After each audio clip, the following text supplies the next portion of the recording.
Local leaders found themselves in the middle of yesterday's chaos, some sheltering in place, others making speeches when the violence ended. News Channel 6's Chloe Salsameda has that. It was just a few days ago that voters were dropping off their ballots to vote in the runoff election. But within a matter of hours, all eyes switched from Georgia to Washington, D.C., where rioters stormed the Capitol. And while the unrest unfolded there, the impacts were felt right here. Hours after law enforcement secured the U.S. Capitol, Congress returning to their chambers to certify the Electoral College's vote. Several Georgia lawmakers plan to object before Tuesday's riots.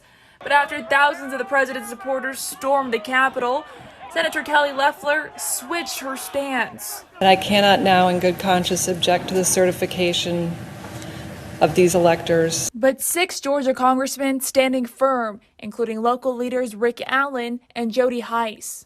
Some 74 of my Republican colleagues and I object to the electoral votes from the state of Georgia on the grounds that the election conducted on November 3rd was faulty and fraudulent. The objections sparking criticism from Augusta Democrats. Never have imagined representatives going against the basics of our Constitution.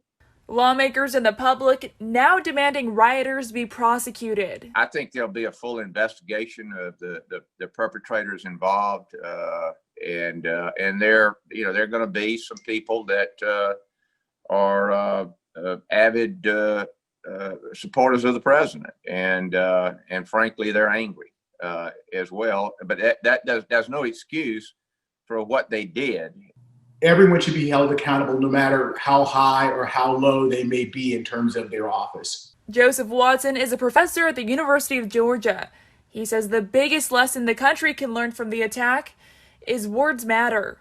Extremism feeds off of very virulent rhetoric, the kind of rhetoric that we've heard from the president and we've heard from too many of our leaders in our country for too long. And I think it hurts our country, it hurts our republic, and it hurts our relationships amongst each other.